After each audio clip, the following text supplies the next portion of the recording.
Hi, welcome to Coaches Weekly. I am Rafael Gonzalez alongside the head dance coach, Coach Allen. Thank you so much for joining me. Yeah, thanks for having me. So we're going to talk about CIT, of course, and the upcoming event on the 18th of this month. But first, I want to talk to you a little bit about dance itself. Sounds good. What separates a good dancer from a great dancer? So in the field of competitive dance, it's actually down more to technique.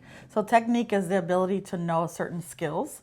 So a dancer growing up, they have to learn certain aspects. So certain ways to do turns, jumps, leaps, and the way in which you prepare into those skills, just like you would for any other kind of skill-based and any other sport. The same thing goes for dance. So there's a certain way that you jump and how you prepare to go into those jumps, the way your arms go, the way your feet go, the way you push off the floor. So a good dancer to me is someone, skill-wise, is someone that has had that preparation growing up, and that's going to classes, doing different workshops and things of that nature, doing summer camps, that sort of thing, studio work and working in studios. And then, and also the ability to really have good musicality and ability to learn. A lot of what we do is memorizing and learning, and then skill execution as a uniformity, like team, doing it together. So not everyone just doing it, but everyone doing it together, preparing, going into it together, landing together, that sort of thing. Yeah. So someone that can learn quickly. Yeah. And then I guess sort of like the dance routines you guys do, like how does it all work? From like choosing the music, from like deciding what dances you want to do? Is it just like all on you, or is it more like a collaboration between you and the rest of the dance team? Yeah, so every coach is different, but so we structure our team so there's a game day component, so that's probably what you see at games. That's probably, those skills are going to be more crowd pleasing or something that is maybe less rigorous. And then there's also the competitive aspect. So the competitive routines, we have to choreograph according to the rubrics and the score sheets. And so the score sheets all have components that need to be fulfilled when it comes to spacing, staging, movement, skills, jumps, turns, and how that all is comprised. So that's not something that we're going to necessarily do for a halftime or a game routine. That's something that we specifically work for our competitive routines.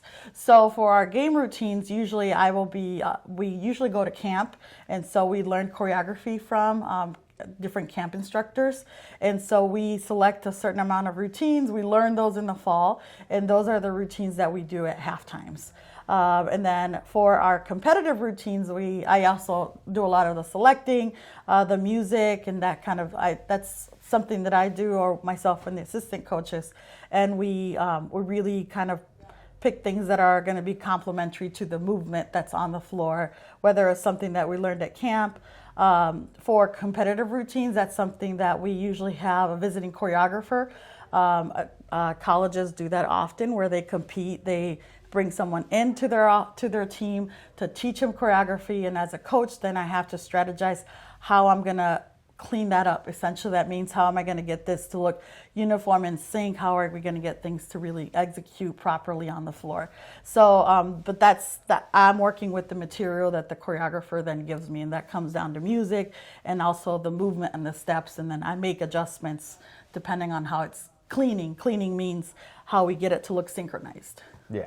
So you said it takes about like during the fall to get ready. Like, so it'll take about like 2-3 months, or how long would it usually take? For a competitive routine, or a routine, or in general? I would say both. Yeah, so for like a game day routine, usually that takes us, we can learn it in about 2 days. Oh, wow. And then, but to get it clean, that can take months sometimes. Okay. So, and in the fall, we work more quickly because we have the football games, or we might be doing more things more frequently. But for a competitive routine, that takes months. So for example, this year we learned it beginning of September, and all throughout September, October, November, December, including January, it was just working on the different components of the routine. So that one, the competitive routines we won't take until nationals in April, but we've been working on those pretty much the entire fall. A game day routine that's going to be less involving different skills, that one we can learn in a couple days, but then we usually clean it up in about a week or 2. Okay. And now focusing on what happened this past month, 3 weeks ago at CIT. You guys did well in the competition. Yeah. So How was like the overall experience, and what was your first impressions of the dance Yeah, team this no, year? it was really great. It's actually just so refreshing to finally get back to go to CIT. The last couple years have been just kind of, I mean, I've been here a long time and I know what CIT is all about. So it was really great to have the team be able to experience CIT.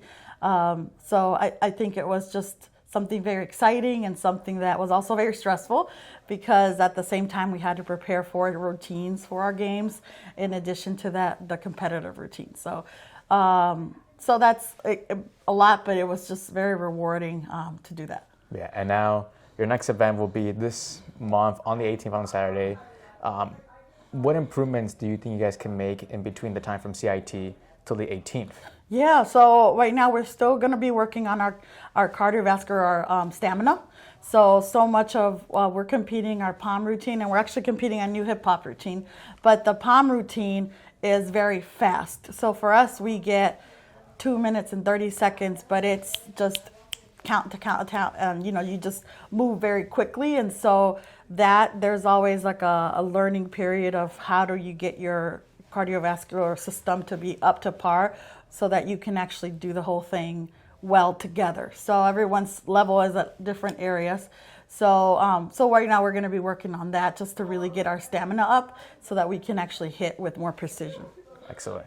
Well, the dance team will be back in action this month on the 18th. Coach Allen, thank you so much for joining us. Thank you. This has been Rafael Gonzalez with this week's edition of Coaches Weekly.